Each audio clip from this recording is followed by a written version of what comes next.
Thank you, Hailey, for that immensely thoughtful and deep Devar Torah. You asked questions I've never asked before or even thought of, and you had really creative and thoughtful responses that encourage us, inspire us to trust, even when life isn't going our way. I know that we're all praying for your grandmother's healing, and thank you for teaching us about her inspiring example. So your theory is that Jacob didn't intervene in Joseph's suffering because he trusted God. He trusted that even though Joseph was suffering, there must have been some larger plan or greater good, so he waited. And we'll find out in a few chapters that Joseph trusted God and believed that his brother's actions were on God's behalf.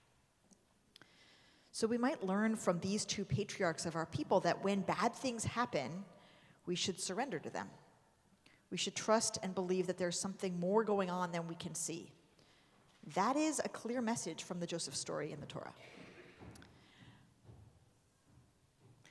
But here we are on the Shabbat before Hanukkah, about to celebrate a very different kind of reaction to adverse events and conditions. When the Maccabees rose up against the tyranny of the occupying Greeks, resisted their edicts, and engaged them in guerrilla warfare, and won.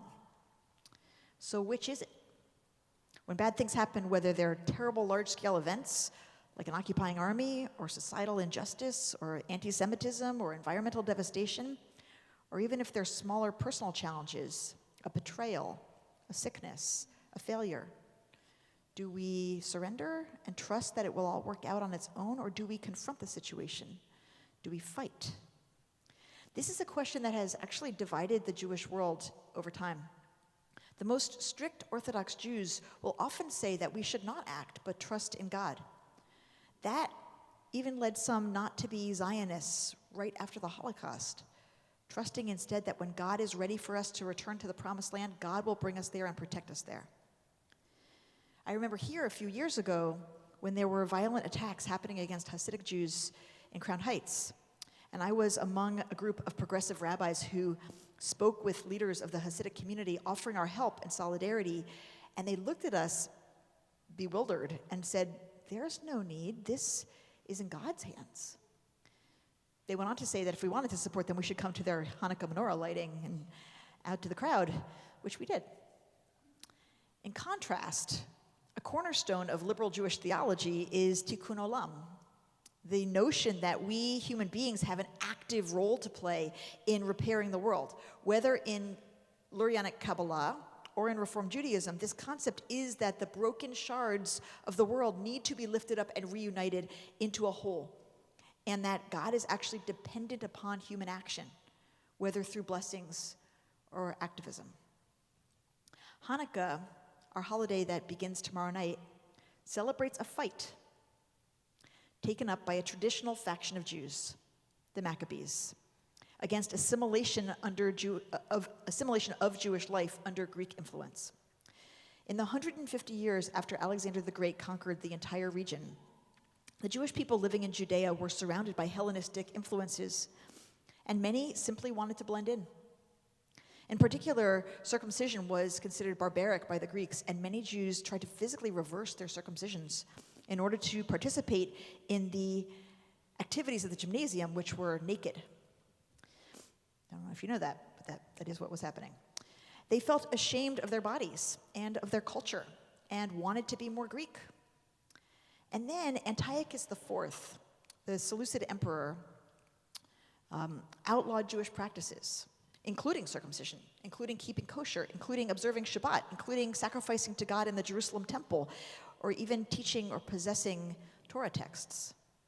And if anyone was caught doing any of these things, they were publicly executed. A statue of Zeus was erected on the Temple Mount, and Jews were forced to sacrifice pigs to the Greek gods and eat them.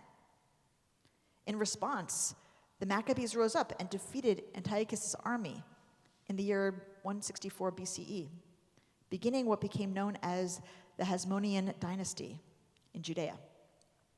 Now, in contrast, After the Romans conquered Jerusalem and destroyed the temple in the year 70 CE, while many Jews were killed and many more were sold into slavery, most Jews at that point surrendered and lived in Judea under the often brutal Roman occupation.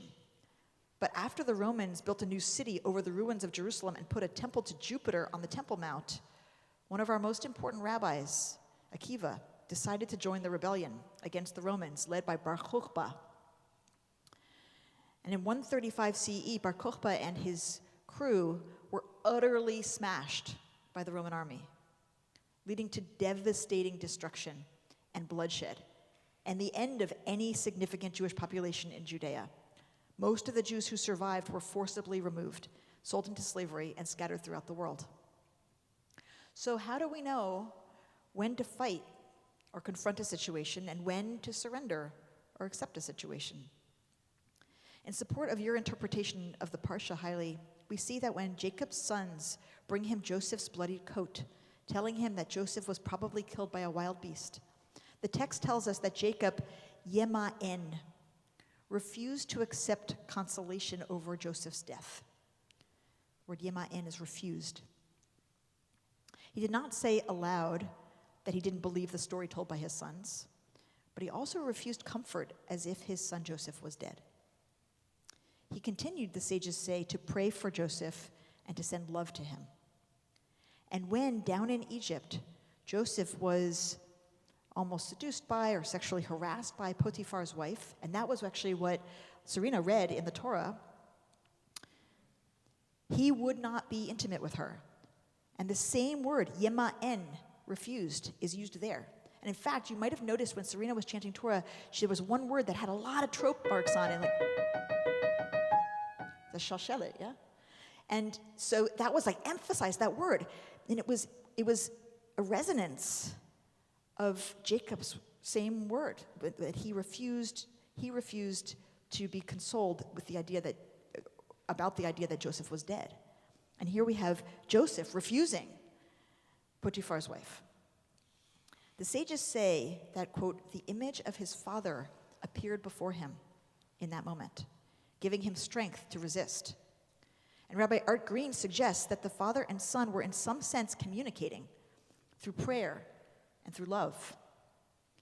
He says, quote, the radiance of that continuing parental love reached him all the way off in distant Egypt, and that is what gave him the strength to resist and remain faithful. This teaches us that the dichotomies between surrender and fighting, or between acceptance and protest, or between trust and doubt are false binaries. Instead, there's a whole spectrum of possibility, of approaches to a situation that can include subtle and even invisible action like prayer and like love. And to add further complexity, we should realize that we only see Jacob and Joseph in particular moments over a long course of time. And those of us who do trust, who do have faith, we know that even the most steadfast believers are often full of doubt.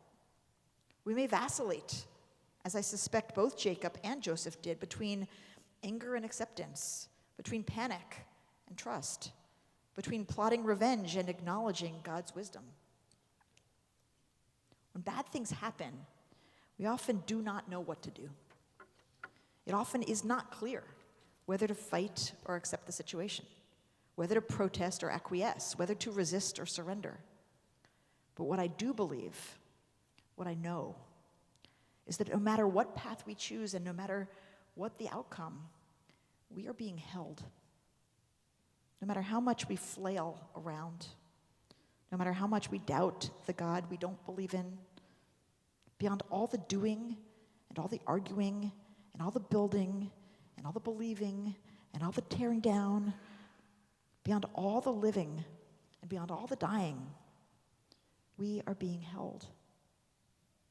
And so as we light our Hanukkah menorahs starting tomorrow night, as we see those flames in the darkness, perhaps we can know in every generation, in all kinds of conditions, at all kinds of times, we have been held one way or another. And those lights can be beacons to us to trust that. Shabbat Shalom.